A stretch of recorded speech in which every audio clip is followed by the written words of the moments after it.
So here's something you may not know about me. I am obsessed with the Eurovision Song Contest and have been for many years.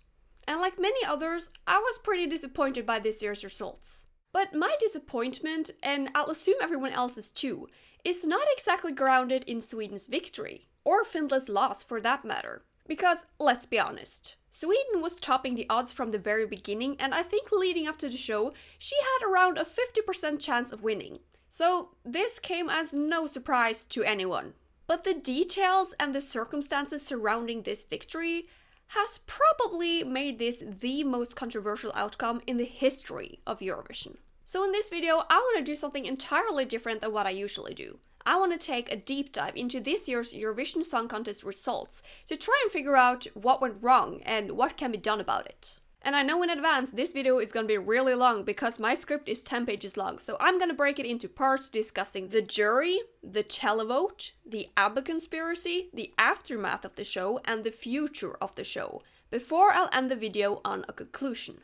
You should see the different parts displayed on the video timeline, so if you don't feel like sitting through this whole thing, feel free to jump to whichever part of the video you're more interested in. Without further ado, let's grab your popcorn and get into it.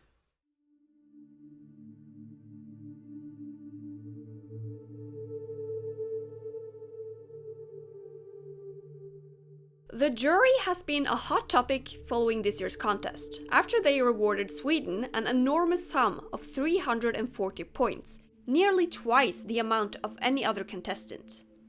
Of course, people have been upset with the jury before, such as in 2019 when Norway won the televote with Kaino's Spirit in the Sky, but ultimately ended on a 6th place due to the jury's dislike of the song. But this year, people are angrier than they've ever been and are demanding the jury system to be changed or entirely removed. I mean, why do we even have juries in the first place when televoting is a thing? To answer that, we have to rewind all the way back to the early 2000s, when the EBU first started to incorporate televoting into the contest.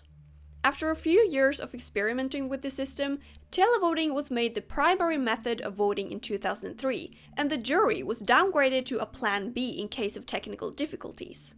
Essentially, this meant that Eurovision had become 100% based on the public opinion, and the consumers alone would get to decide what appealed to them the most. As it should be, right? Well, it didn't take long until we started seeing some trends on the scoreboard.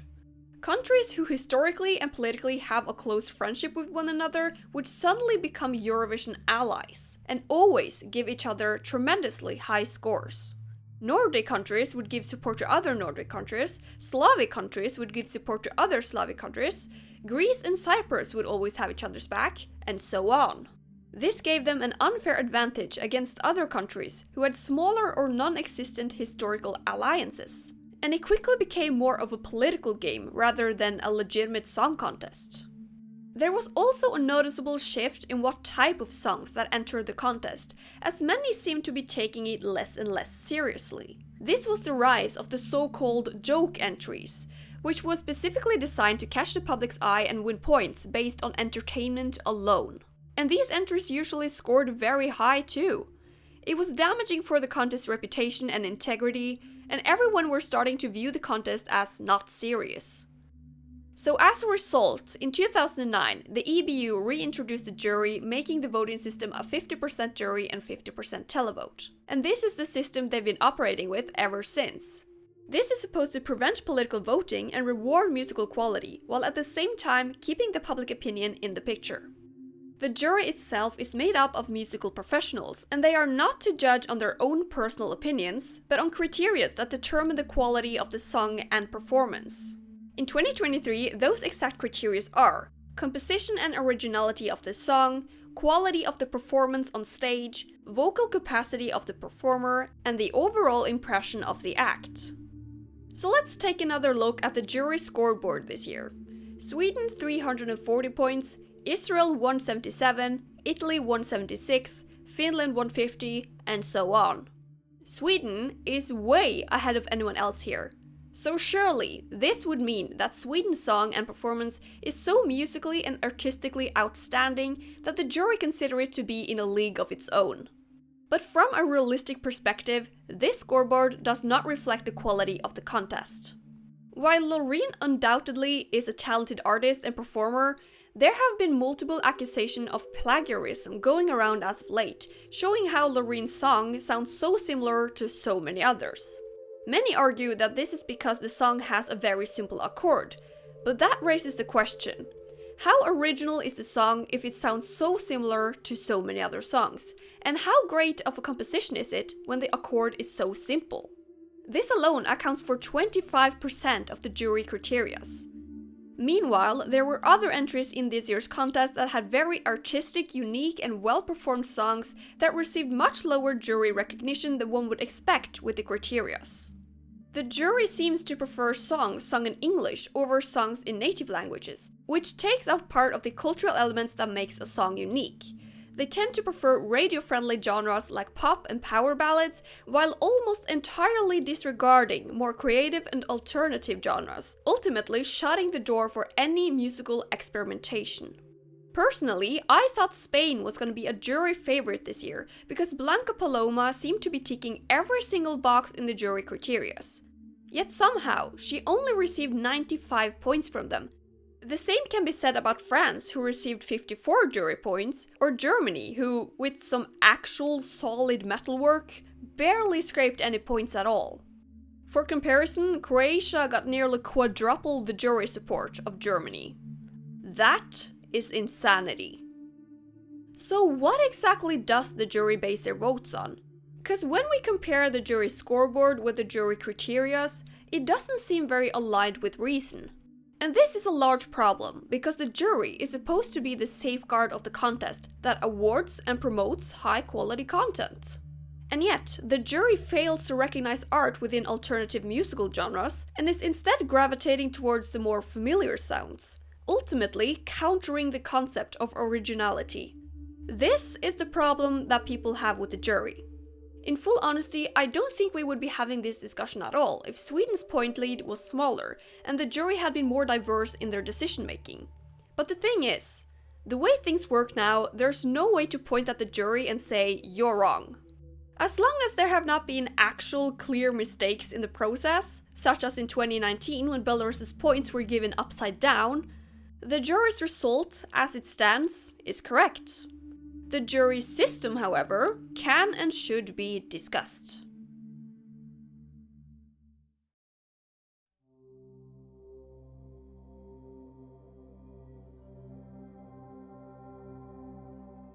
So now we come to the other point that has been highly discussed, which is the televote results. So far in this video, we've been talking a lot about Sweden and Loreen, who got an overwhelming support from the jury. But the same cannot be said for the televote. In fact, Loreen's song was not the favorite in any country. Not one single deux pois was rewarded to her. And while she still came second in the televote with 243 points, she was nowhere close to Finland's Karja, who landslided the televote with an enormous 376 points, 55% higher than anyone else. And if you can't grasp the gravity of this score and why it's so impressive, let me break it down to you. Karja received 85% of the possible points, which is the second highest televote in the history of Eurovision, only beaten by Ukraine of 2022. And we do have to keep in mind that 2022 was a pretty abnormal year for Ukraine and Europe as a whole, so Karja's televote score coming second only to Kalush Orchestra is a pretty big deal. And honestly, the scenes we saw from the arena speak for themselves. Everyone was chanting along and even singing despite not knowing the language. The crowd showed overwhelming support towards Finland and Karja, and people started chanting his name and song in protest when things did not go his way. His face was all over social media. Every comment section was green. Everyone were cosplaying Karja. There was no doubting that he was the star of the show. And yet, with the combined score of jury votes and televotes, the victory slipped from his hands. People were beyond furious that the second highest televote score of all time was not enough to make their favorite win. They were furious because they had spent money voting for said favorite, and still there was no way to catch up with the jury favorite. And they were furious because we instead ended up with a winner that was not a public favorite in a single country, because the jury said so. So let's have a look at the other side of the argument.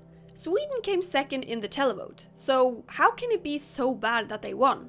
This whole discussion almost makes it seem as though nobody voted for Sweden, but clearly a lot of people still wanted Loreen to win. And yeah, that's very true. She did very well on the show, and clearly she was popular enough to catch up with Katja's televote landslide and ultimately take the crown. And it's not like this is the first time that this has happened either. In 2019, Duncan Lawrence came second to Norway in the televote, but still won overall.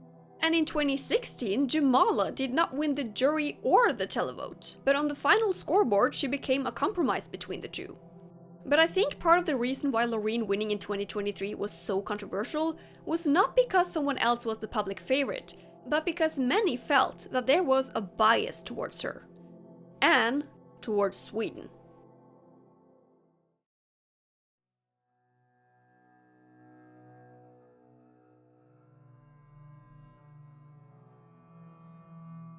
Following this year's contest, there's been a conspiracy going around that the results were rigged in Sweden's favor.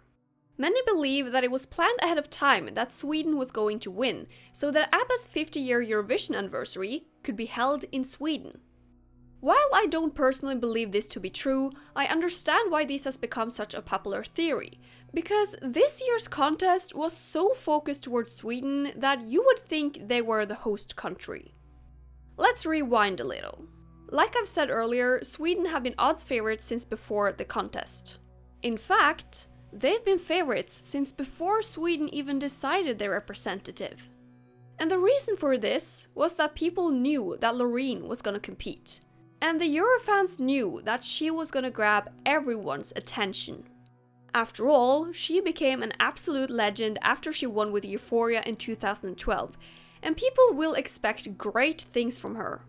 It was the same kind of hype that people had with Alexander Rybak in 2018, except that Alexander Rybak's song in 2018 was not a very strong one. Loreen, however, had a pretty decent song and a strong performance. In a way, it feels like the entire outcome of Eurovision Song Contest 2023 was decided when we first saw Loreen perform at Melodifestivalen, because she is a very talented performer. And to nobody's surprise, Loreen won Melodifestivalen and instantly became the predicted winner of Eurovision Song Contest 2023. Suddenly, she was a hot topic, and social media and news outlets all over Europe started talking about how she had the chance to write Eurovision history, how she was the predicted winner of this year, and ultimately giving her and Sweden a lot of hype and PR. The big question here is whether or not this entry would have been as popular if the artist was someone other than Loreen. It's quite common knowledge that when you already enjoy an artist, you are more than likely to also enjoy their future content. And in this case, everyone knows who Loreen is. Her entering the contest made Sweden an instantly hot topic, and this was pretty much unavoidable. But in addition to Loreen's presence, the whole contest seemed to ooze with Swedish pride, to everyone's astonishment. To start off, the very first thing they did in the grand final was to show off the winner's leaderboard. Now, at this point, Sweden had already been hyped up as a potential winner, and Ireland had been eliminated during semi-final 1. So while the purpose of showing the leaderboard was to reintroduce Luxembourg to the contest, what a lot of people saw on their screens was Sweden being able to catch up with Ireland for the most wins. And sure, this is just a little detail, and I don't think they were trying to push Sweden with this one, it was just rather unfortunate. But the amount of Swedish representation during the rest of the show was also pretty wild. Måns Zelmerlöw showing up may not have come as a surprise to anyone, considering he shows up like every single year. But people really started scratching their heads when Cornelia Jacobs performed as an interval act. After all, she only came 4th when she represented Sweden last year, and it seemed odd that the EBU wanted to showcase her like this among a bunch of winners and Eurovision legends.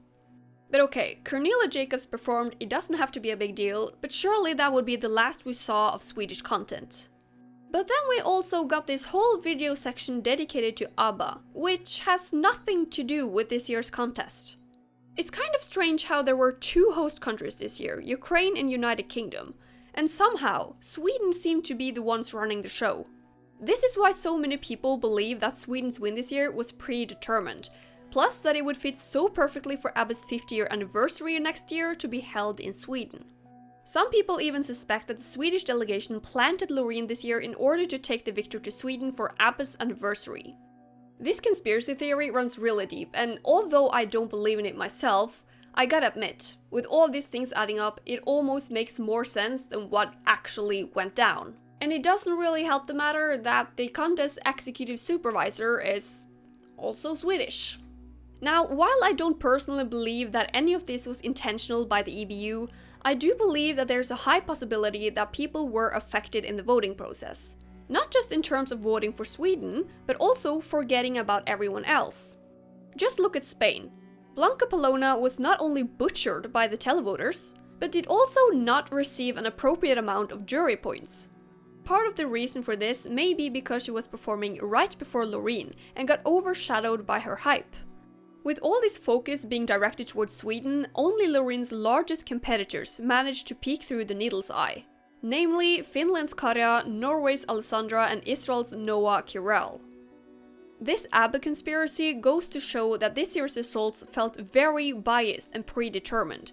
And regardless of what went down behind the scenes, this is something that the EBU should take into consideration in the planning of future events.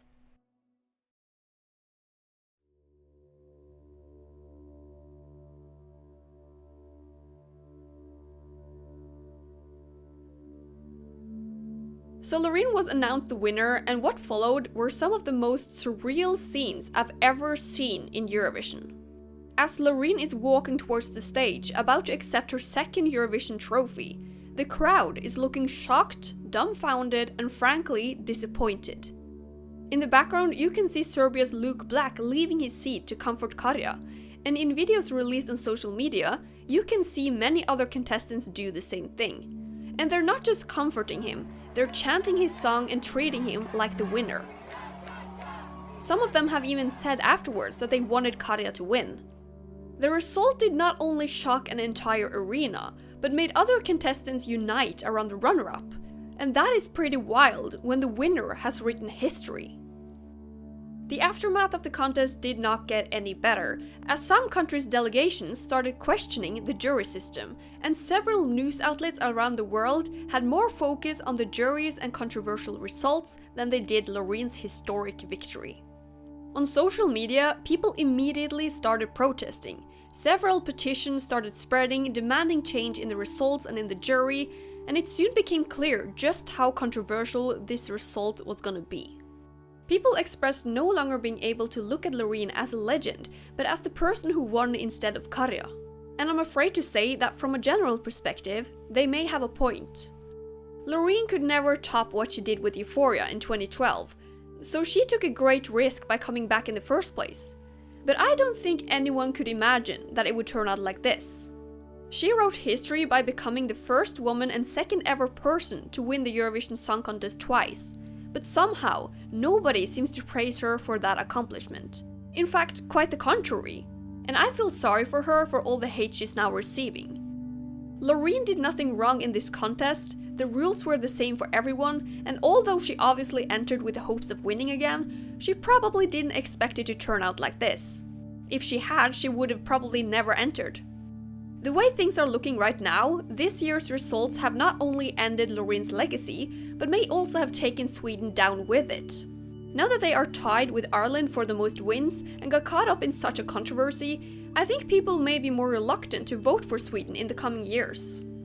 So while people have been upset with the results before, we have never seen reactions like these.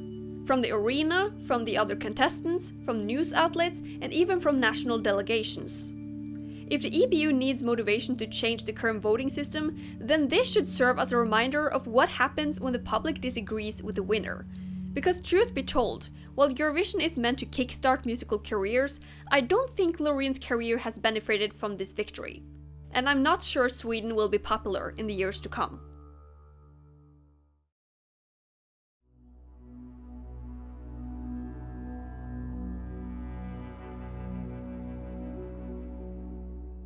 So 2 weeks have passed now, and the public is finally starting to come to terms with the results.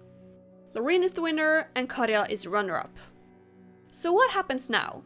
Do we just accept these results and move on, or is there anything else we can do to make a better change? Will people even want to watch Eurovision after this? Personally, I think people would still keep watching Eurovision even if no changes were made, simply because it's so deeply rooted in our society.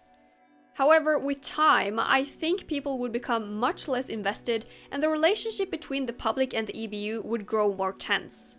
This is not beneficial for anyone, and besides, this year reflects a clear dysfunction in the system. So yeah, for the future of the contest, something needs to be done.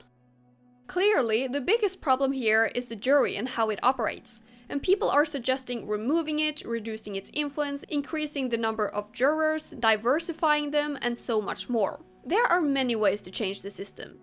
Given past experiences with 100% televote in the contest, I don't think removing the jury entirely is an option. Nor do I think we want it, because the jury does serve an important function in keeping the quality and integrity of the contest.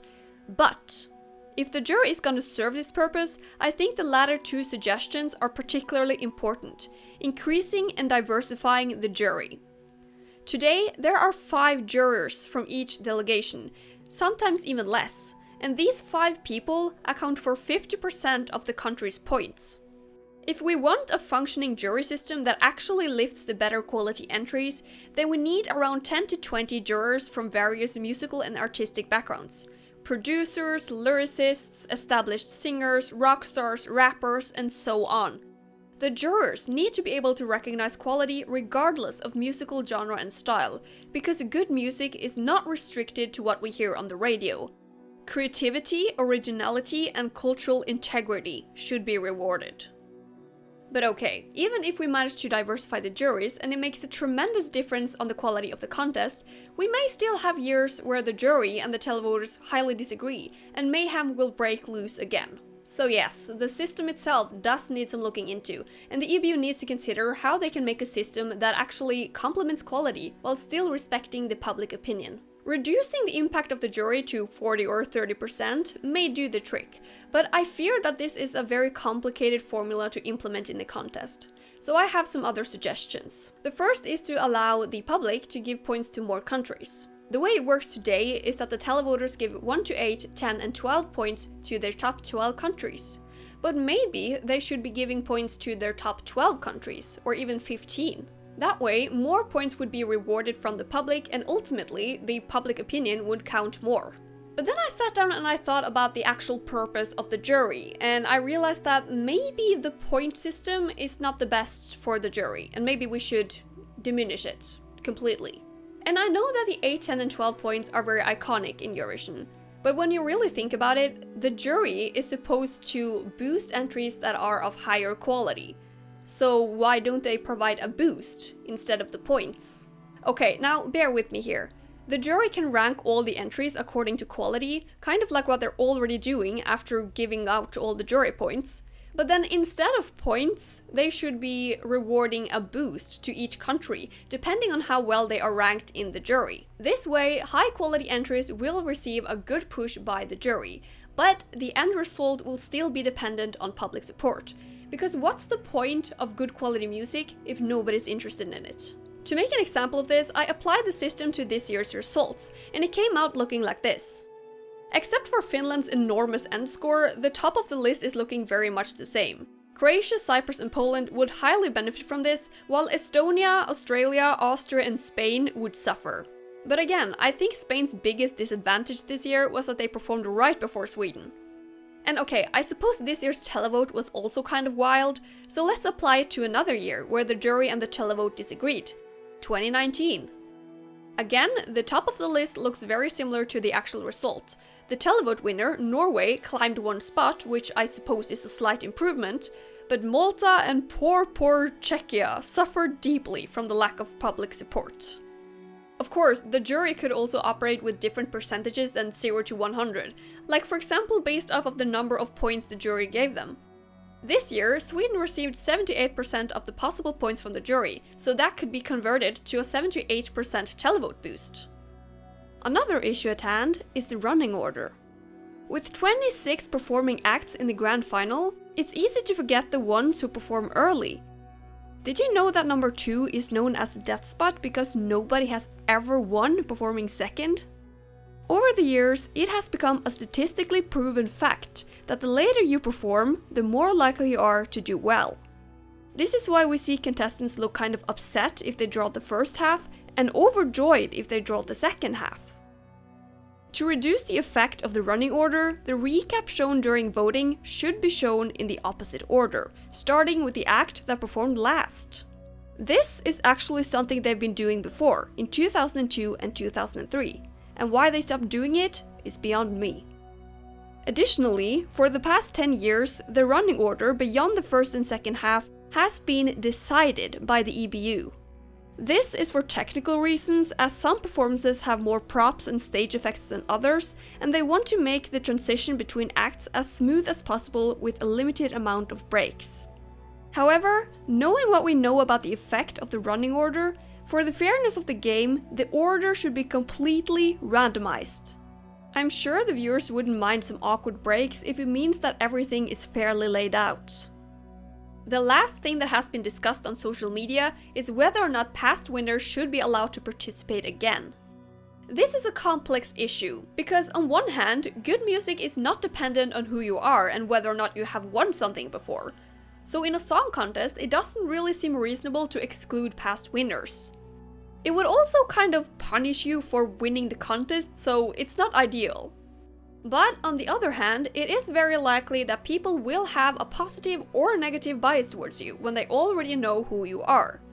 But to be fair, this also applies to artists who lost but are still well known, like Verka, Chanel, Sam Ryder, and now also Karja. Technically, if we think about the bias, all previous participants should be banned from entering again.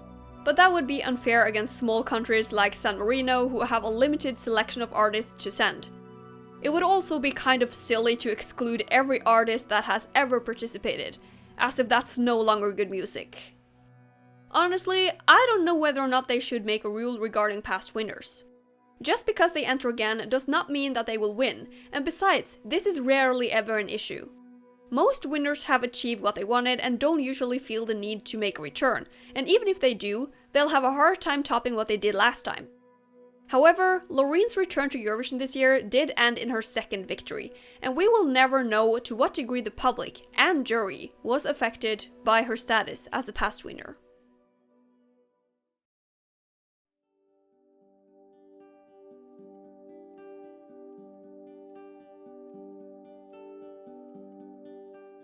So, following the controversy of this year's contest, do we have the wrong winner? The answer to that is that there's no such thing as a wrong winner, because music is subjective and Loreen only did what she was supposed to. She made a song, she entered it, and she performed it the best way she could. The jury made their decision and the public made theirs, and this was the result. Sweden and Loreen is the winner of Eurovision Song Contest 2023. We should not be questioning the legitimacy of these results, because they are the correct results following the current rules. What should be discussed is the system that we operate with and how it can be improved. Because while we can't deny that Loreen won the contest, the circumstances surrounding this victory are undoubtedly casting a shadow over her success. It's about time for the EBU to re-evaluate the rules and the voting system and to make some much needed changes to how things are decided and by whom. This year has been a dim reminder of what happens when the general public disagrees with the winning entry. But maybe this was exactly what we needed, a controversy to trigger change. Because who knows how long this system would keep going if the public favorite Karja had won after all. And I know that Karja has a bunch of fans who still wish that he had taken the crown, so let me enlighten you. This placement has done wonders for Karja's legacy.